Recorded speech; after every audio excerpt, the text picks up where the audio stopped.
Welcome back, everyone. FPL Banter Podcast, Mopey, Souabers, Wait. and Woody. Changing up the order, I see. Hello. It has to be. Every week is different, Woody. I have to throw that at you every week. So, we're back. And finally, what we said last week has come true. So we had a bumper game week, well above average. So we came in with 89 points. And the average was 60 points. So that's fairly decent. So we're finally catching on. I think we're going to build up a bit of credibility now. Yeah, but it's and until this week, and then we're so well below average, and then we'll be back to where we started. Don't jinx it. Yeah. Well, okay. So it was a pretty high-scoring week for lots of different players, and I think last week we were talking about how it was going to be a weird week and the players weren't going to show up, but in fact, the big names did show up. So I think the standout was Salah and Fernandes, who most people captained, and both with pretty decent hauls. Yeah, which particularly for Salah was a weird one because obviously as soon as everyone saw that he was benched initially, panicked a bit. But then within, 25 minutes on the pitch and 2 goals, 1 assist. Yeah. But what was the situation? I mean, look, we've mentioned that we nailed it this game week, but also is an odd game week in the sense that 7-0 for Liverpool versus Crystal Palace. I don't think anyone had a bet on that. Maybe someone did. And then 6-2 for Manchester United versus Leeds, right? I mean, those are high scoring games. These are like beginning of the season. Oh, COVID, no audience in the stands. What am I going to do? Need to score loads. Remember that, Woody? It is weird. I think it's the inconsistency of the Premier League. It's how Crystal Palace can go from sort of playing decent, they get Zaha back, they're like, okay, we're back, guys. And then losing 7-0. It's just bizarre, right? Yeah. I mean, Liverpool are good. Well, Liverpool just on fire. Were they on fire? Because everyone was delivering. Because it started off, as Woody said, well, everyone knows Salah was on the bench. But you had Minamino scoring in the first 2 minutes, who hasn't scored at all First goal yet. First goal for the Premier League. And you got Mane showing up as well. You got Henderson as well. I mean, you've got everyone getting involved, Yeah. And it's just, I don't know. It just looked on fire. They looked really good. And I wonder if there's an element of that, like, obviously, because also after the Fulham game, everybody was like, oh, Liverpool, they're not contenders. And then the Tottenham game was pretty close. It could have gone either way. It's the sports psychology thing. Maybe that just kicked in.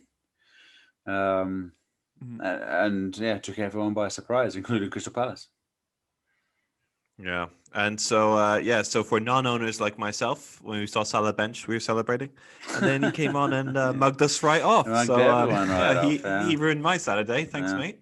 And I think most people, statistically speaking anyway, a lot of people captain Fernandes as well.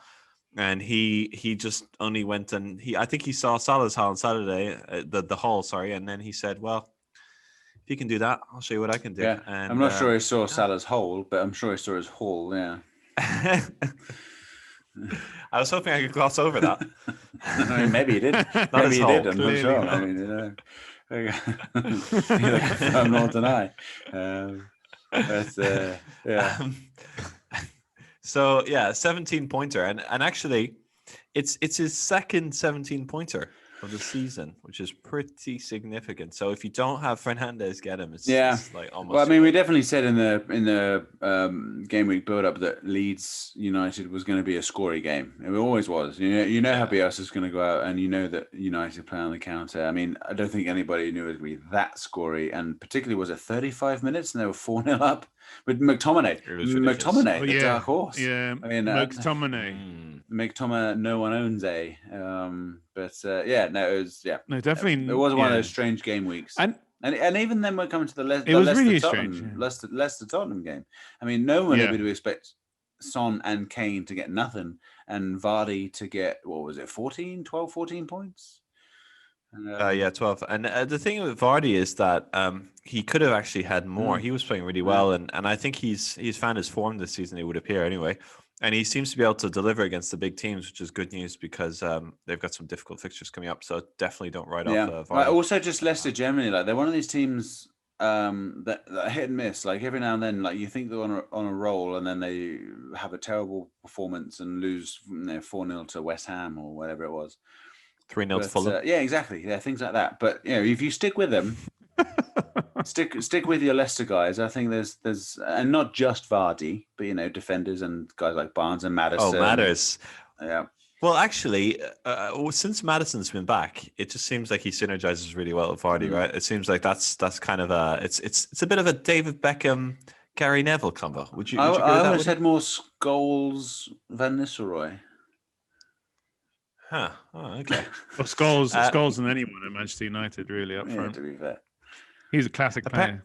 Apparently, Scholes used to do this thing, and if anyone plays football, they'll all be aware of it. It's like if you're just walking down during training, walking down the pitch, whatever, and suddenly a ball hits you square in the face, and then you look around and Scholes is laughing. Apparently, that's what he used to do all the time. Like he practiced his shots, punting the pedestrians. Yeah.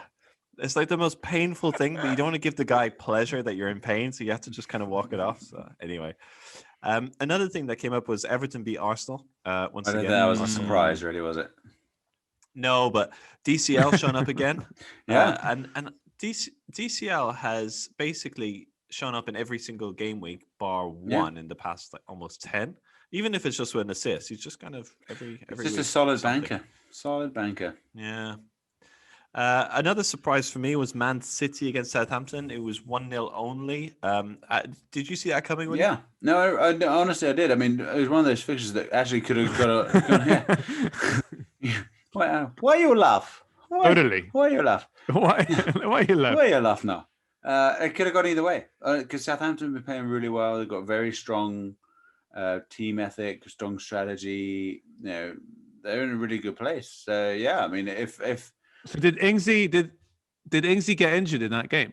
Did he get injured in that game specifically? Yeah, it was about the 60th minute or something. Yeah, he sat down with a hammy and came off. But yeah, no, I don't think it was ever going to be a point haul. But you just reminded me of a 60th minute thing that happened between you and me. Leicester Spurs. Yeah, where I have Castagna in the draft and you have Castagna in your team, right? Yeah. Yeah, apparently, And he got subbed off. Subbed off in the 60th minute, according to the FPL stats. But then, according to the points and fixtures, it was 59. So he didn't get 6 points. I mean, you think like Brendan Rodgers got mates, right? And it's possible that Brendan Rodgers' mates play FPL. And it's possible that Brendan Rodgers knows this. But and so maybe this is a sort of like Christmas. The reason why the 60-point cleanie rule came in within FPL was because that is the average time that managers make their substitutions.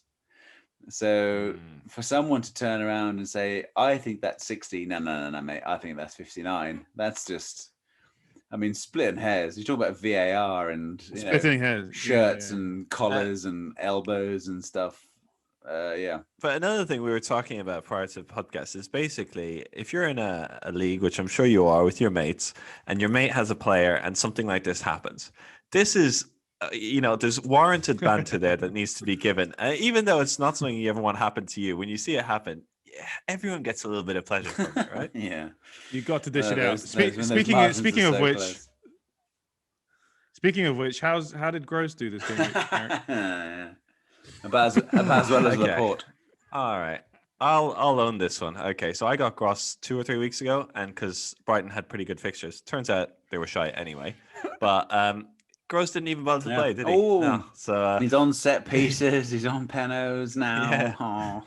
Yeah. So I mean, I don't think even I can't argue that one. That was a terrible decision. So I paid for it in points. Not only that, but I took a points hit to get him. Oh, awkward. And to get rid of him this week. Yeah.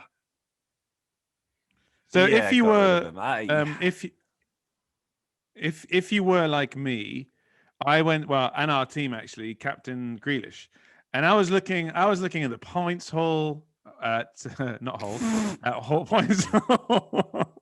points haul of Salah and points haul of Fernandes, and I was looking at everyone in the league did either of those except for Woody, obviously, for KDB, which we won't go into because he's cheap.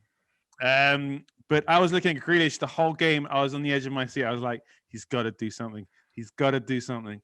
And yes, assists. I don't fault you, Alex. If that's what you're getting at, I don't fault you for going with the Grealish captain because you know, he really can show up. And I'm sure having watched the game, you can argue that he should have got a lot more. And the fact that Salah got so much and Fernandes got so much, maybe that was a bit lucky as well. So I really don't think a Grealish captain's a bad shout. Yeah, it wasn't a bad shout, but I definitely did say in last week's podcast that I would have gone Fernandes. So I'm going to say. Yeah, but Woody, Alex just got married. You know that. True. Now he keeps showing off his ring to everyone. He's got other priorities and stuff.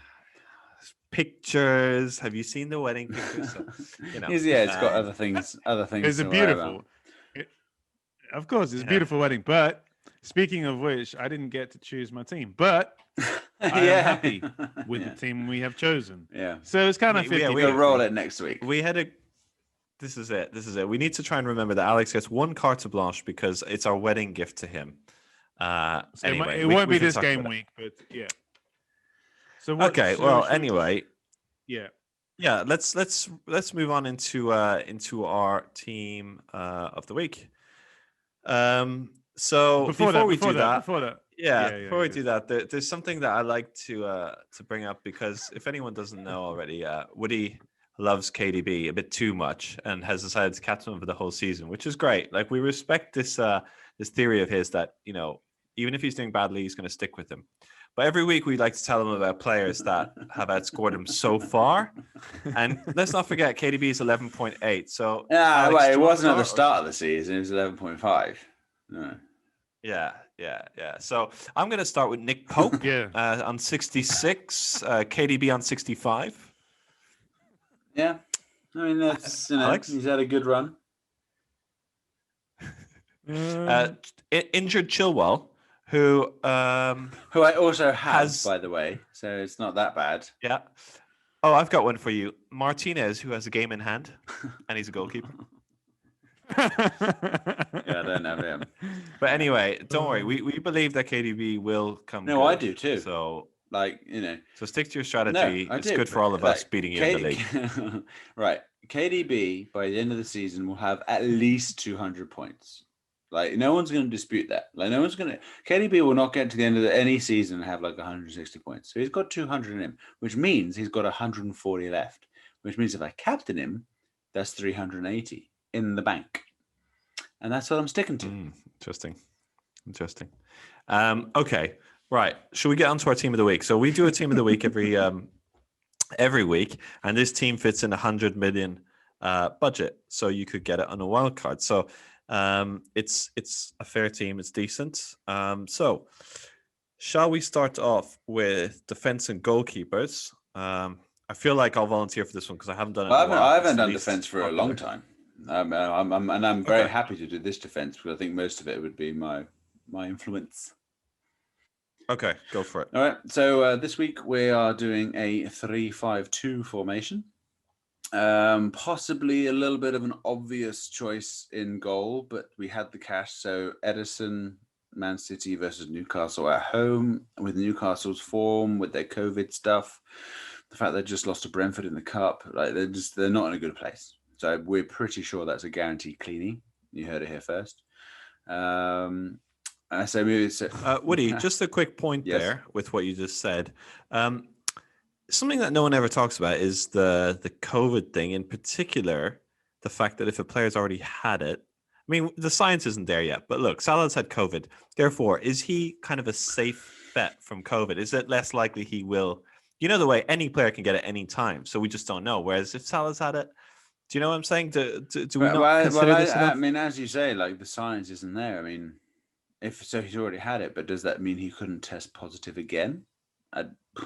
Yeah. Even if he does not ill, even if he's fit and round to go, could he not just be a carrier? Yeah, I don't know.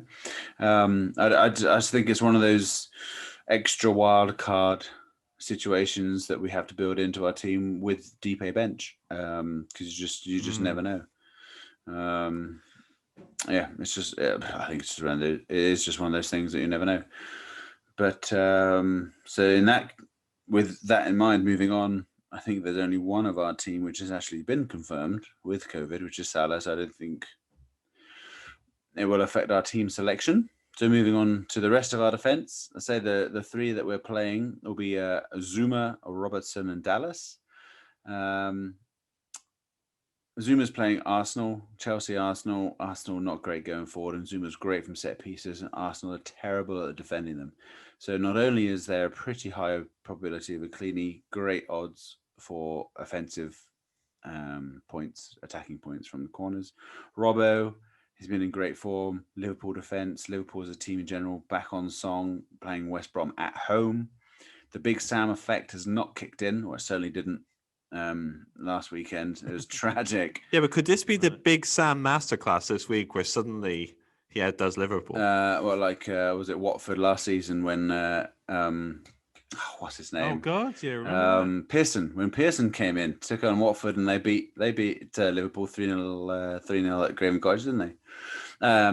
It did happen. Yeah. I don't think it's going to happen again, I'll be honest. And Robbo is great going forward. Home to West Brom. Yeah, that's a pretty safe bet. And my boy Dallas, I keep banging the Dallas drum. I've been banging it all season. No one believes me until now. Now everyone's buying him. You know, his predicted price is going up. And they're playing home to Burnley. Even for Leeds, that might be a cleanie. Even the way that Leeds play, that might be a cleanie. And he's always got the attacking threat. So that's our three at the back. So do you think, because during the Manchester United game, there was a bit of, after that, of the 6-2, Bielsa came out saying, I'm not changing the style. Now, I'm happy with that purely because, not because obviously we thrashed them 6-2. That's got nothing to do with it. But it's also way more it's also way more entertaining to watch, isn't it? I mean, The way that Leeds play, honestly, if they shored up the defense, they'd be pretty high up there, I would have thought, no? Well, I know, but this is the thing. And even at the start of the season, most professional pundits or even just avid fans of the game recognize that basically Leeds will play amazing football. They'll have some thrashings along the way, but they will stay up. And I think that's pretty much the way it's going and has gone and will continue to go. And games versus Burnley, I think, will be those kind of games where they might bag 5 or at least keep it cleanie. So we really should keep track of all these Woody guarantees because there's so many of them. I just lose track and then I forget what to give him banter This about. is not a guarantee. This is a probable. Oh wow, there's 3 different levels now. Jesus. So there's sarcastic. There's a guarantee. No, it's a probable. You just said it's a minefield. What can I say? It's a minefield. Anyway. So that's our starting back 3/4, and then on the bench we've got Soufal. I'm a big fan. They're home to Brighton. I mean, if I had my way, he'd be starting somewhere. I think he's great. Antonio might be back, and if not, Haller, he's got stuff to aim at. Anyway, home to Brighton is a great fixture. And then third sub, just bringing up the rear, and he's now 3.9. He's lost so much value, but it's old Tariq Mitchell at Crystal Palace. So if Van Aanholt's injured, he might play. But that's I feel sorry for Mitchell because everyone goes, "Ooh, Van Aanholt's back," but Van Aanholt lost 7-0. All right, mate. So I reckon bring in Mitchell. Okay, show up at the back. Yeah. Yeah. Okay, right, should I do the midfields? Or yeah, go for it. All right, nice. All right, so let's start off with the nice little cheeky ones. We've got Neto playing Spurs. We saw how kind of leaky they are. I mean, this is kind of our backup midfield, but we feel quite strongly about him. I believe Eric has gone on about him, or we've mentioned him a few times. Stepping up whilst Jimenez is away. They need to score goals, and we feel that Neto is the only one that could kind of deliver, along with Podence, of course. Then we have Grealish against Crystal Palace. And, Grealish, we all know what he's worth. We all love him. Especially like I did last week when he scored this thing. If you watch Match of the Day too, even Dion Dublin was complimenting the size of his calves. Even old Dion. Does it actually help, other than sort of in the shower room, someone goes? Did you not see? Did you not see Match of the Day too? It's like they're saying that one of the reasons that Jake Livermore got sent off was because he caught Jack Grealish's calf because they were so big he couldn't avoid them. There's a greater surface area. He was trying to get the ball, but the calf just got in the way. Yeah. Grealish does get fouled a lot in all of his games. Now, is that because he winds players up, or is that because he's always on the ball? Like, what is the reason with him being fouled a lot? It's all of that. It's because he's so dribbly. Players, they can't defend him. It's all those things you just said. It's If you could get FPL points for being fouled, then you've got to have Grealish in your team. Like if there's BPs available for being kicked, then you got to get Zaha and Grealish. Yeah, because they just get kicked up and down the pitch. Yeah, that is true. Then we have old COVID-free Salah. He's playing West Brom. We all know that could be scory, especially with regards to 7-0 against Crystal Palace. I don't know if we mentioned that enough in this podcast, but here's a little curveball because I had this discussion with Eric pre-recording. Will he start? Now I'm raising a flag now. I could be completely wrong, but I'm just saying, will he start? That is all I'm saying. That is my worry. I think my response to that would be the evidence suggests yes, but the evidence also suggests that even if he doesn't, it doesn't matter. Yeah, exactly. So that is if anyone's hesitating, he's good for. I think we've seen he's almost doubling the points that Mane's brought in already, almost. And we need to keep that in mind. I mean, that's certainly what I've done because I've jumped ship and I've jumped aboard the Salah boat now. I mean, I'm not going to lie. With my whole stick with one captain for the season, had I gone with Salah instead of De Bruyne at the start of the season for the extra 0.5 and stuck with him, I would have been like 100 points better off. So yeah, you can't. Woody's that friend that everyone has that goes, "If only I had." On hindsight, if only I had bought shares in Apple. If only I had bought shares in Apple. No, I definitely bought shares in Apple, but I just didn't captain. Woody actually invented the internet, but someone just got there in there before him. So there you go. All right, and then we're looking at Leicester as well because we all know how leaky Manchester United can be. And we've done Maddie's in there. Maddison versus Manchester United. So I'm feeling quite positive about him because, he's been smashing it, even though it was mildly offside. I mean, we can have a discussion about that, but it was very annoyingly offside for some. Does anyone else agree that the Leicester United is going to be high scoring? It's one of those games that could be one of those close, tightly fought 1-0s, or it could be a 5-2. Woody, will you give me a Woody probability? I'm not asking for a guarantee. I'm asking for the lesser version of that. I couldn't give a guarantee on this kind of game, but there will be goals. And I'm going to say it's scory, not like Leeds United. That was a guaranteed scory, but there will be goals. I guarantee there will be goals. It'll be 2-1, 3-2, maybe even a 2-0, something like that. There'll be goals. I mean, it's the vaguest prediction I've ever heard in my life. There will be passes. Be prepared.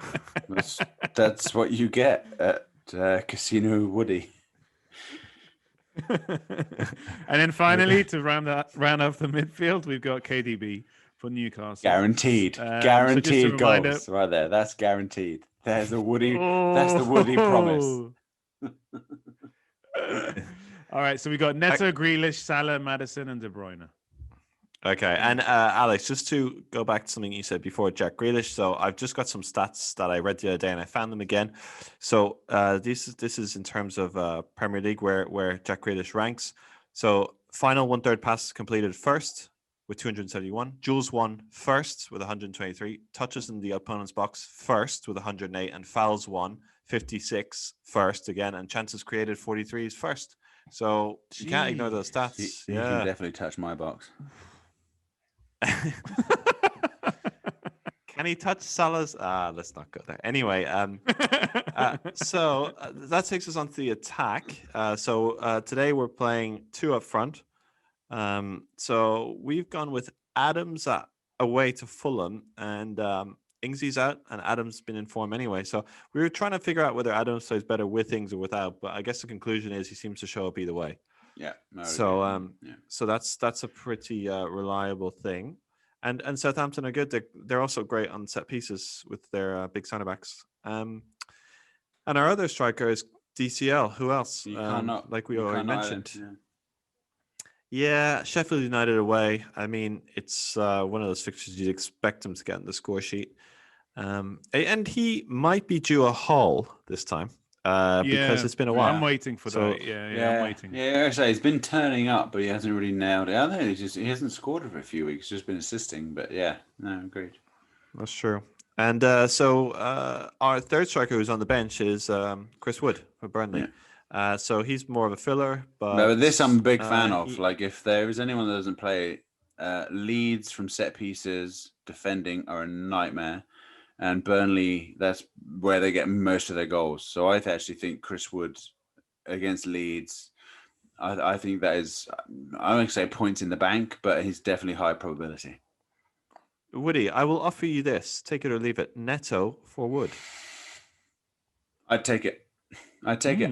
I would take it. I'd take that in the starting lineup. Yeah.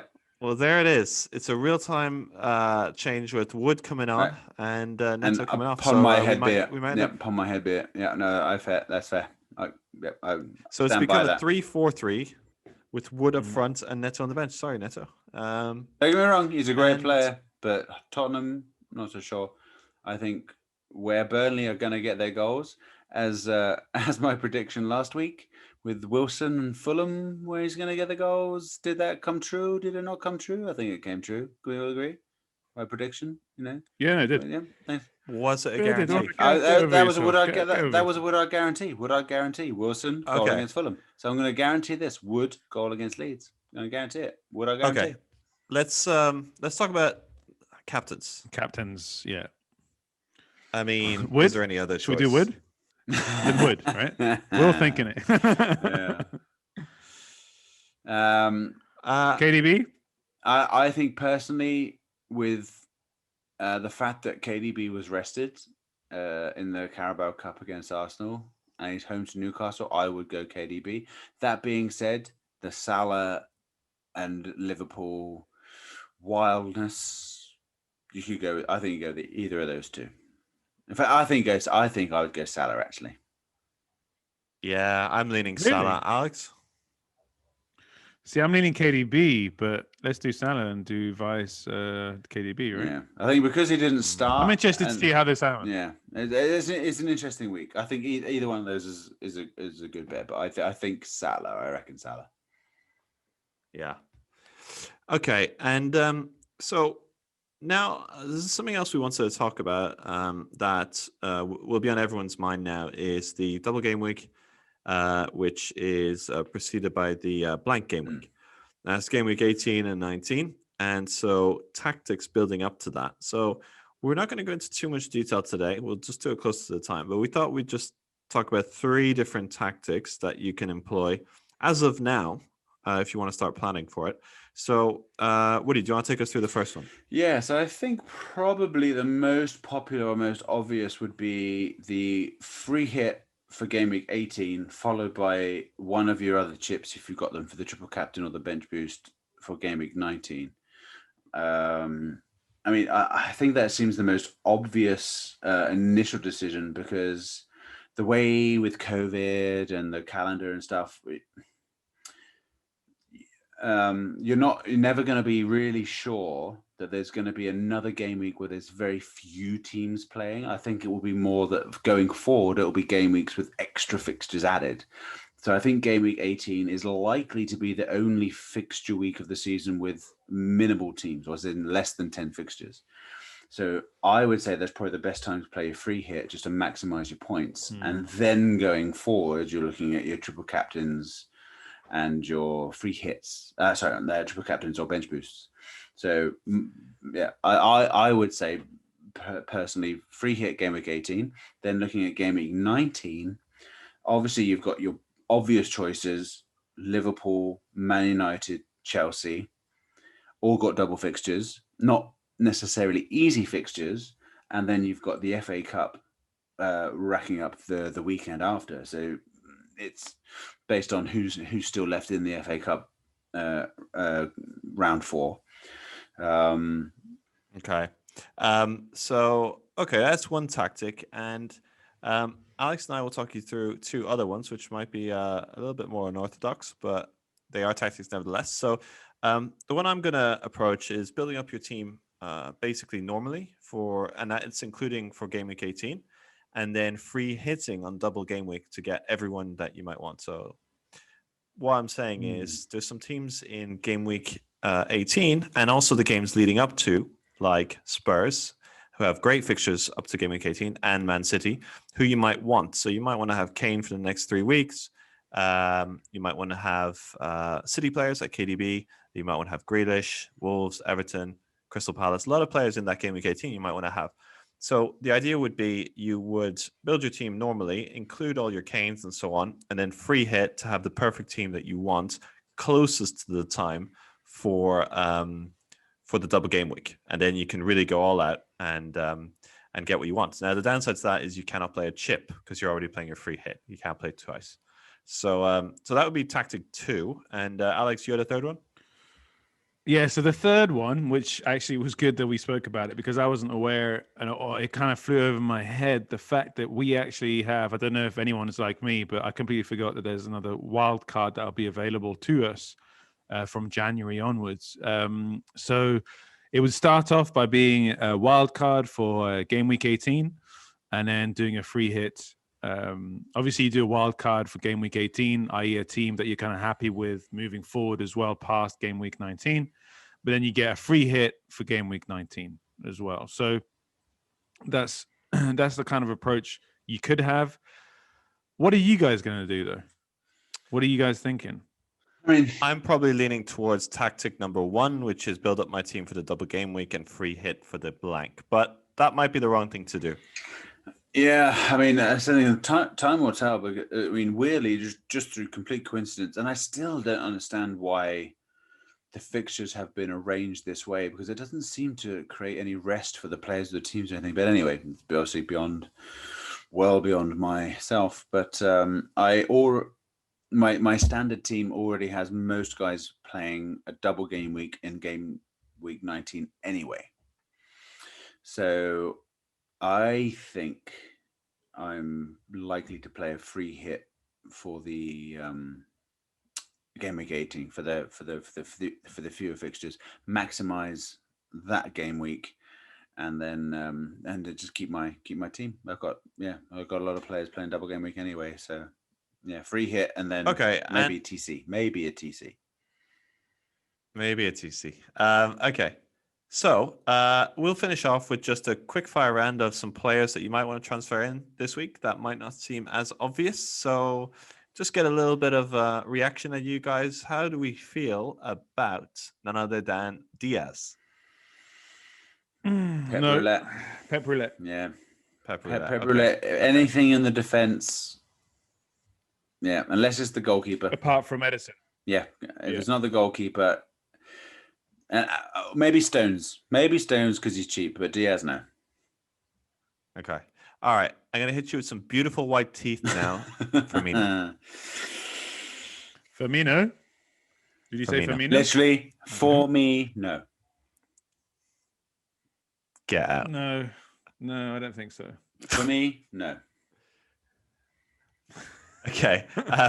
Tara, the quality of this. Okay. Vestergaard. Shambolic. No. Vestergaard? No. Unless you need another budget defender, I would say not for me. If he's in your team, keep him. He's in the 5 mil bracket. Yeah, if he's in your team, keep him. But I wouldn't move to get him.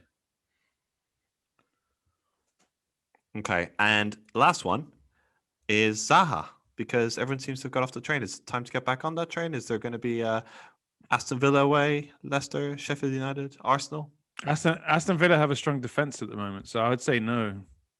Okay, but Zaha definitely still has potential. Yeah, he's one of those guys where after a couple of weeks of blanking, like he can get something. So I wouldn't say no to a bit of Zaha. Okay, all right, guys. Well, that is it. That wraps it up. Happy Christmas and best of luck over this Christmas Merry period. Christmas, everybody. Christmas. Like, fight the COVID, fight the restrictions, the government, like, have a merry, merry, merry Christmas. Okay. All right. Thank you. Bye-bye. Goodbye.